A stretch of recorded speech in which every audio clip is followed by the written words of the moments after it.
Police হচ্ছে সরকারের চামচা। পুলিশকে সে যেভাবে নির্দেশ দিয়েছে, র্যাবকে সে যেভাবে নির্দেশ দিয়েছে, ছাত্রলীগকে সে যেভাবে নির্দেশ দিয়েছে, তারা তাদের মতোই কাজ করেছে। পুলিশ হচ্ছে সরকারের চামচা, আর পুলিশ ও র্যাব ও সেনাবাহিনীকে যেভাবে সরকার অনুমতি দিয়েছে সেইভাবেই তারা কাজ করেছে। তাহলে এই সরকারি সকল কাজের মূল উৎস এই সরকারের অনুমতিতেই, সরকারের আদেশেই পুলিশ, র্যাব এবং সেনাবাহিনী আমাদের এই ভাইদেরকে এইভাবে গুলি করে হত্যা করেছে।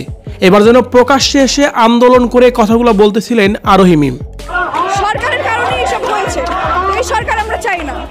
আমি যদি ভয় পেতাম তাহলে এখানে এসে দাঁড়াতাম না। আমি জানি না আমার কি হবে। প্রিয় দর্শক, প্রথমেই পরিচিত হই আরোহী মিম মূলত কে।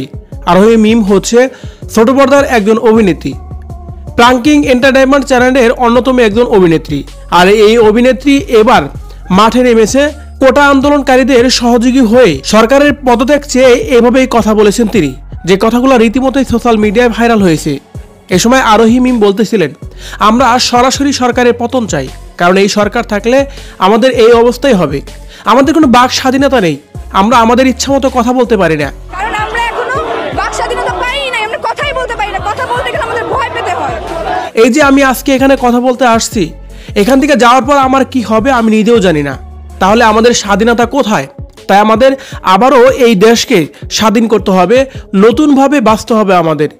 যত হত্যাকাণ্ড হয়েছে, যত গণহত্যা হয়েছে, আমাদের ভাই বোনরা মরছে, সবকিছু তার নির্দেশেই হয়েছে।